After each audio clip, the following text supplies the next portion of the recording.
And moving over to the cattle markets, and we were joined by UNL Livestock market analyst Elliott earlier this week to discuss a multitude of topics around the beef markets. But we began our discussion by taking a look at what's been causing price fluctuations in the cattle markets.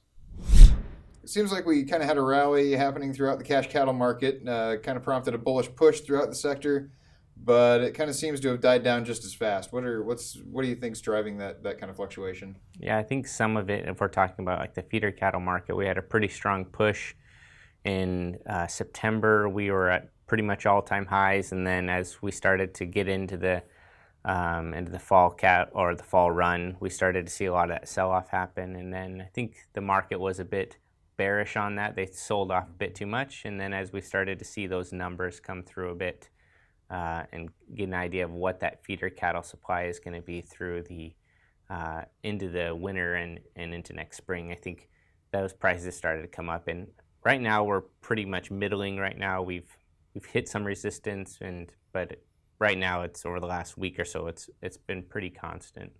And similar stories could be said of live cattle and even of December corn. So we worked through the Thanksgiving season. We're on to the extended holiday season here.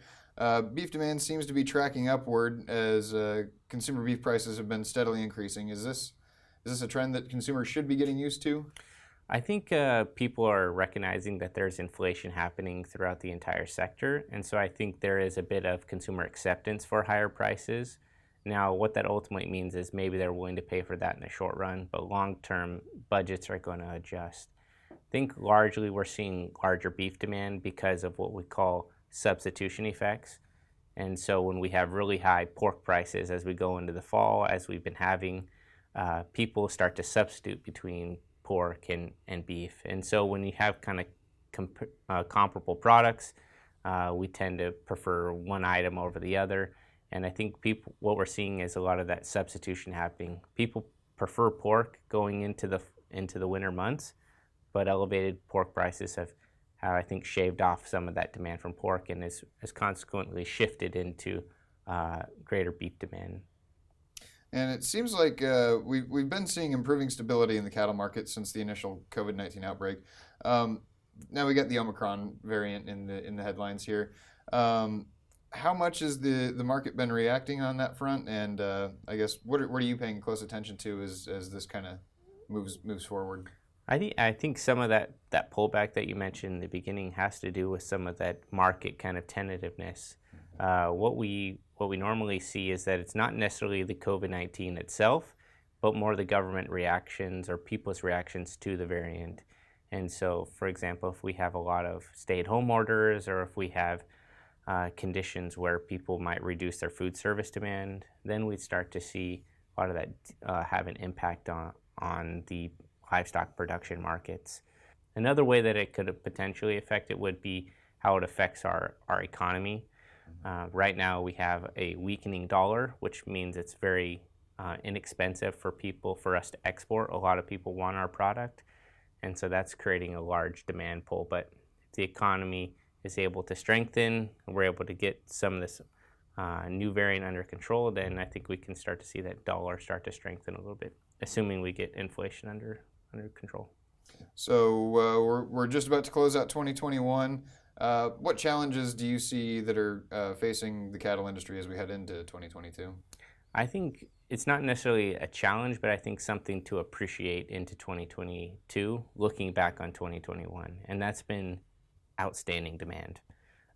While we had struggles getting supply through, and really demand has been the winner of 2021, in my opinion, just because we saw strong exports to China, to Hong Kong, to Japan, South Korea. All our major players were huge exporting, and that caused some of that wholesale beef price to rise. And then we saw, even with higher retail prices, we saw a lot of consumer demand. That has really helped bolster or support some of those prices that we've seen across all of the protein segment, beef, pork, and chicken. What I'm going to be watching into 2022 is, do we continue to sustain high levels of beef demand? We're at, to give you appreciation, we're at pretty much 35, 40-year highs for beef demand. So very, very strong beef demand right now. Will we continue to have that beef demand into 2022, given inflation, as people start to rearrange their budgets, especially if we believe inflation is going to be more long-term? That's what I'm going to be looking for, but also recognizing that we've had a pretty good year with demand both across all the protein segments.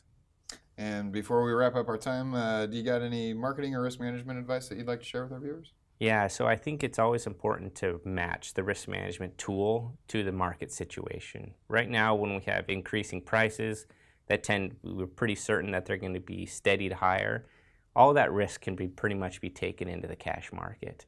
So no real need to do that risk management tools. However, if we're pretty certain that prices are going to potentially start to decline as things like maybe demand erode, or maybe we have changing supply conditions due to drought, then what we're really thinking about is basis. Just real quick, if we have basis we think is going to be steady to higher, that risk management tool is going to be either selling futures or buying something like LRP. If we believe that basis is going to weaken, then forward contracting, cash contracting, selling on the video are going to be the tools that are going to mitigate the most amount of output price risk.